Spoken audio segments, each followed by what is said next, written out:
자, 프랑스 내각이 9개월 만에 또 붕괴를 했습니다. 이게 뭐 20개월 동안 5번이나 내각이 바뀔 정도니까요. 프랑스 정치의 불안정성이 상당히 심화가 된 거고, 마크롱 대통령 또한 정치적으로 여러 가지 또 위기를 맞았다. 이렇게 또 볼 수가 있는 거죠. 이게 지금 국가 부채가 너무 심각해서 긴축 예산을 펴려고 하다 보니까 그것에 대해서 이제 의회에서 반발하면서 내각이 계속해서 갈리는 그런 일이 지금 프랑스에서 계속해서 벌어지고 있습니다. 왜 이렇게 프랑스 정치가 불안정해진 것인지 등 관련해서 이현우 기자와 얘기 나누겠습니다. 자, 이현우 기자, 이게 프랑스 정치 체제, 우리가 아는 건 사실 뭐 마크롱 프랑스 대통령, 예. 그래서 우리와 같은 대통령제 아니냐 이렇게 생각하기 쉽거든요. 네. 그런데 이제 내각은 계속 바뀌어가지만 대통령은 그대로 마크롱 대통령이 하고 있단 말이에요. 예. 그러니까 우리가 하는 정치 체제와 조금 생소합니다. 이 프랑스의 정치 체제, 우리랑 어떤 차이가 있습니까? 네, 이게 대통령제 국가인 우리나라와는 좀 많이 다른 부분이 있다고 하는데요. 네. 이건 프랑스가 대통령제와 내각제의 중간 형태인 이원 집정부제로 지금 운영이 되고 있기 때문에 이렇게 발생한 현상이라고 합니다. 네. 이원 집정부제는 대통령하고 의회가 이제 분리된 형태로 움직인다고 하는데요. 일단 대통령하고 국회의원하고 별개 선거로 선출이 됩니다. 그래서 선출된 대통령은 총리 지명권을 갖습니다. 네. 그리고 총리가 내각을 구성하게 되는데요. 의회는 내각 불신임 권한은 갖고 있지만 이제 그렇기 때문에 대통령에 대해서는 불신임 권한이 없습니다. 아, 예. 의- 완전히 분리가 돼 있군요. 예, 그렇습니다. 그리고 의회에서 만약에 여소야대 국면일 경우에는 지금 프랑스 정부처럼 내각이 수차례 의회 불신임으로 무너질 위험성이 큰 것인데요. 네.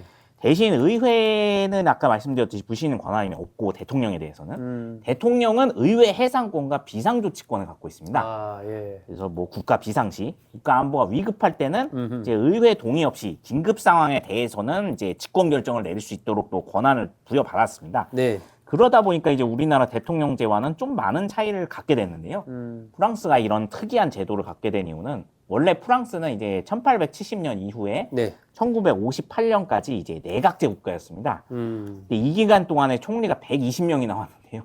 120명? 예. 엄청나게 바뀌었군요, 계속. 예, 한 80년 정도 되는 사이에 120명이나 나왔으니까요. 아, 예. 그래서 오죽하면은 이제 2차 세계대전 당시에 프랭클린 루즈벨트 미국 대통령이 이제 샤를 들고 온 장군과 회담을 하는 과정에서 당신들 총리가 도대체 누구냐? 너무 많이 바뀌어서 나 진짜 한 명도 이름을 모르겠다. 네. 그런 일화가 있을 정도라고 합니다. 근데 이렇게 내각이 너무 자주 무너지면은 정정 불안이 이제 심각해지니까 1958년에 이제 더 이상 내각제 안 된다라고 해서 지금의 이제 이원 집정부제를 도입을 하게 됐다고 하고요. 네. 그럼에도 지금 현재 20개월 동안 내각이 5번이나 교체가 되다 보니까 이제 이원 집정부제도 의미가 없는 게 아니냐 이런 이야기까지 나오고 있다고 합니다. 큰 차이가 뭐 없지 않나 싶은데요. 과거에 예, 그렇게 120번이나 바뀌었을 때나 지금 이원 집정부제로 바뀌었어도 20개월 만에 5번 바뀌었다. 그럼 참 이게 엄청나게 자주 바뀐 거고, 이건 뭐 정치의 불안정을 넘어서 국가적인 안정성에 문제가 있는 것 아니냐 이런 생각을 하기에 충분하죠. 자, 그런데 불신임, 내각 불신임의 주요 사유가 긴축 예산이라고 그렇게 이제 얘기를 했는데, 그렇다면 이제 프랑스의 어떤 빚, 국가 부채가 그만큼 심각하다는 얘기일 텐데 지금 어떤 상태인가요? 네, 지금 프랑스 정부 부채는 3조 3천억 유로, 우리 돈으로 5,200조가 넘는 정말 어마어마한 규모라고 합니다. 네. 국내 총생산 대비로도 114%에 달할 정도로 이제 엄청난 상황이고요. 경제협력개발기구 평균이 한 이제 GDP 대비 74% 정도입니다. 근데 그거보다 40% 이상이 많은 거고, 전 세계 정부 부채 순위로는 한 5위 정도에 들어가는 상당히 높은 상황입니다. 네. 이제 그런 상황인데 지금 이제 프랑스가 또 유럽의 방위 문제에 상당 부분을 담당해야 되는 상황이라 이제 국방 예산이 엄청나게 올라가야 되는 상황에 처해 있습니다. 네. 지금 프랑스는 영국, 독일 등 유럽의 주요국들과 우크라이나의 평화유지군을 구성해서 파병하기로 한 상태고요.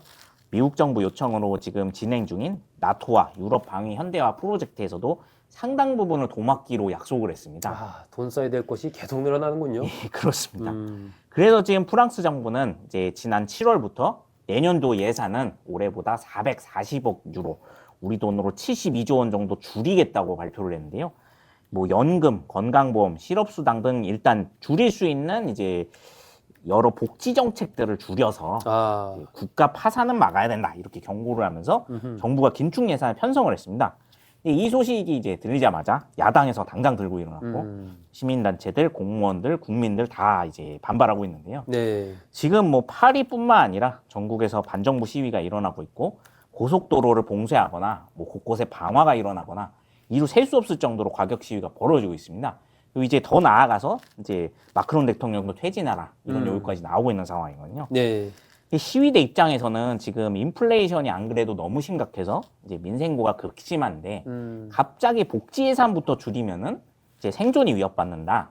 이제 그렇기 때문에 다른 예산부터 줄이라고 지금 압박을 하고 있습니다. 네, 실제로 우크라이나 전쟁 이후에 뭐 프랑스도 에너지 비용이 한 4~5배 정도 오른 상황이기 때문에 서민 경제가 많이 어려운 상황이거든요. 근데 이제 뭐 다른 부분에서 근데 예상 집행을 당장 줄이기가 상당히 어렵기 때문에 네. 이제 복지 지출부터 줄이겠다는 건데 이제 시민들은 그건 맨 나중에 건드려라 그런 입장으로 지금 알려져 있습니다. 이게 참 한번 그 혜택을 누리기 시작하면 그걸 줄이기가 정말 어렵죠. 예, 복지 부분 둘러싸고 프랑스에서도 아마 고민이 깊은 것 같습니다. 어쨌든 이게 뭐 아까 이현우 기자 설명대로라면 5,200조 뭐 상상이 잘 안 돼요. 그 정도의 어떤 부채가 있다라는 것이. 그런데 긴축 예산 뭐 마크롱 대통령이나 내각 입장에서 워낙 이렇게 빚이 많으니까 어쨌든 줄여서 조금이라도 부채 규모를 줄이자라고 생각을 할 것 같은데 이게 만약에 줄이지 못하고 이런 지금 내각이 무너지고 시민들 항의하고 그래서 제가 언뜻 보니까 확장 재정으로 다시 하겠다 뭐 이런 맥락으로 이제 마크롱 대통령이 얘기한 것 같은데 그러면은 프랑스 재정적으로 계속 어려운 상황에 처하는 거 아닙니까? 이렇게 일종의 개혁, 재정 개혁을 못하고 넘어가면 어떻게 봐야 되나요? 네, 그래서 안 그래도 프랑스 안팎에서 그 잘못 이제 계속 재정 개혁을 못하고 가다가 보면은 이제 국제통화기금에 구제금융을 받아야 되는 게 아니냐 이런 이야기까지 나오고 있습니다. 우리처럼 그 IMF 사태를 예. 맞지 않느냐? 그렇습니다. 지금 이제 국가 부채 상황을 살펴보면은 네. 한 시간에 이제 200억씩 늘어나고 있다 그런 계산이 지금 나오고 있는 시간당 200억이 든다? 그렇습니다. 아이고. 근데 또 지난해 재정 적자 규모만 따져봐도 네. 1,420억 유로로 우리 돈으로 230조 원이 넘는다고 합니다. 그나마 2023년에 1,500억 유로를 좀 줄인 건데요. 네.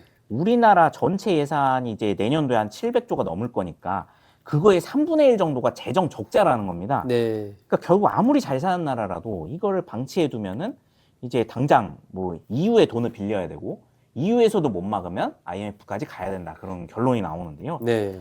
근데 더구나 이제 프랑스는 지금 유럽 내에서 그리고 유로존 내에서 독일 다음으로 거대한 경제 대국입니다. 네. 만약에 재정 부채로 정부가 파산을 하고 뭐 마크롱 대통령이 여기에 책임을 져서 물러나겠다. 그래서 조기 대선이 이루어지고 만약 그런 일까지 터지게 되면은 프랑스의 대외 신인도는 엄청나게 추락을 할 것이고 그러면은 이제 유로 가치도 함께 이제 급락할 가능성이 있습니다. 그리고 프랑스에 이제 대형 투자은행들이 굉장히 많은 나라인데요. 또 금융회사들도 집중돼 있는데 이들이 이제 유럽 전역에 지점을 두고 있고 네. 유럽에 엄청나게 많은 회사들이 지금 투자를 한 상황입니다. 그런데 이게 한꺼번에 이제 무너질 위험성이 있다는 겁니다. 자칫하면은 지난 2011년 남유럽 금융위기처럼 이제 나라들이 줄도산할 수도 있다 이런 우려까지 나오고 있는데요. 근데 그나마 남유럽 금융위기는 유럽 내에서 경제 규모가 그나마 작은 이제 뭐 스페인이나 그리스나 이쪽 남유럽 나라들에서 발생한 문제였는데 프랑스는 지금 이제 유로존에서 워낙 덩치가 큰 나라이기 때문에 네. 과연 이제 유럽 모든 나라가 나선다고 프랑스 재정 위기가 과연 극복할 수 있을까 이런 우려까지 나오고 있는 상황입니다. 아, 이게 어쨌든 뭐 상당히 좀 심각한 상황으로 번질 위험성이 있는 그런 사태군요. 예.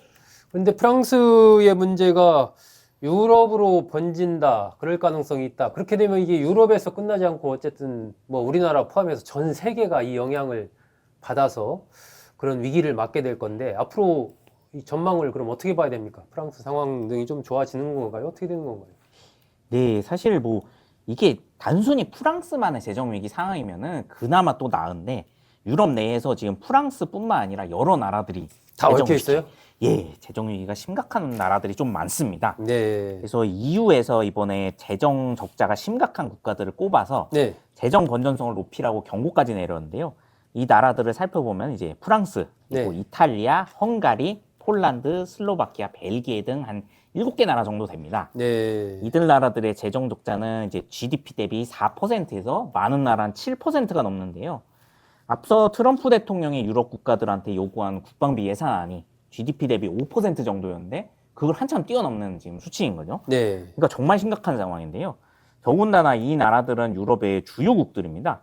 앞으로 이제 러시아와 관련된 방위 문제에서도 이제 핵심되는 국가들인데 재정 적자가 이렇게 심각하면은 뭐 단기 내로는 유럽 전체가 방위력 개선을 기대하기 좀 어려워진다. 아, 그런 이야기까지 나오고 진짜 있거든요. 쉽지 않겠는데요? 예, 돈이 그렇습니다. 있어야 뭐 무기를 사든 증강을 할 텐데 지금 이런 상황이면은 거기다가 뭐 에너지 가격 폭등, 인플레이션, 그리고 미국발 관세 전쟁까지 지금 다 떠맡은 상황인데 이런 재정 부채가 또 발목을 잡다 보니까 네. 전반적인 개선이 너무 어려워진다는 게 문제인데요. 그럼 이제 유럽 국가들이 만약 줄줄이 경제적 부도라도 발생을 하게 되면 러시아에 대한 억제력은 뭐 거의 이제 없어지는 거나 마찬가지이기 때문에 일단 뭐 당장 해당 나라들이 살기가 바쁜 그런 상황이 될 수 있겠는데요. 예, 그러면 이제 동유럽 지역의 방위가 뚫리게 되고 네. 그러면은 러시아의 생각이 또 달라질 수 있다. 추가 확전을 할 위험성이 있는 게 아니냐 그런 이야기까지 나오고 있습니다. 네. 사실 그동안 유럽 국가들이 냉전 종식 이후에 30년 넘게 평화가 유지가 되면서 방위비를 대폭 줄이고 이제 그 자금으로 복지 지출을 굉장히 많이 늘려왔기 때문에 네. 이런 갑작스러운 복합적 충격에 대비를 못한 측면이 있다고 지금 지적이 나오고 있는데요. 네. 우크라이나 전쟁이 터진 이후에 한꺼번에 악재들이 쏟아지다 보니까 긴축 예산을 확인해야 되는데 이미 30년 넘게 실시해온 복지 정책을 바로 뒤집을 수가 없기 때문에 지금 어려움이 큰 상황입니다. 그래서 이게 아마 다른 나라들의 앞으로 복지 정책에도 굉장히 큰 영향을 줄 걸로 예상이 되고 있습니다. 네. 일단 프랑스가 확실히 보여준 게 복지 정책이 한번 실시하고 나면은 네. 이제 절대로 돌려낼 수가 없다. 이제 지금 잘못하면은 마크론 정부가 붕괴가 될 수도 있기 때문에 네. 어쩔 수 없이 이제 재정 지출을 줄일 수는 없을 걸로 예상이 되고 있거든요. 이걸 지금 유럽이 직접 보여주고 있기 때문에 앞으로 복지 예산 증액과 관련된 이제 전 세계 다른 나라 정부들의 논란도 우리나라도 마찬가지겠습니다만 굉장히 커지지 않을까 하는 전망들이 나오고 있습니다. 상당히 좀 복지 예산 늘리고 이런 데서 좀 신중 한쪽으로 좀 방향이 바뀔 가능성이 있는 거군요. 예, 그렇습니다. 네, 이현우 기자와 함께 국제 핫 이슈, 월드 이슈 관련해서 알아봤습니다. 자, 이현우 기자 수고했습니다.